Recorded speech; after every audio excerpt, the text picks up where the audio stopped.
Një tjetër rast I shfrytëzimit për prostitucion është goditur nga strukturat e policisë së Durrësit përmes operacionit të koduar Storm 4. Hetimet e kryera me metoda speciale dhe survejime të vazhdueshme për rreth 2 javë zbulua një rrjet të mirë organizuar prostitucioni që funksiononte në një vilë dykatëshe pranë plazhit në qytetin bregdetar. Në pranga kanë rënë 4 shtetas me origjinë kineze, mes të cilëve dhe organizatoria kryesore, një grua 46 vjeçare. Gjithashtu është padur në kërkim një tjetër shtetase me komsi angleze dhe banim në Mbretërinë e Bashkuar, e dyshuar se ka qenë bashk organizatore e kësaj veprimtarie kriminale.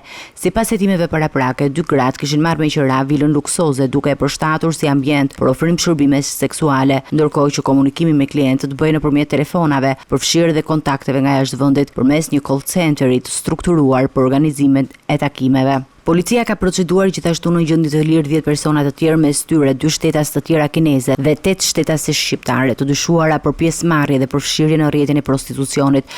Gjatë kontrollit në vilë janë sekuestruar 6 pasaporta kineze, shumë të konsiderueshme në euro dhe dollar, karta bankare dhe aparate celulare, të cilat pritet të shërbejnë si prova gjatë hetimit.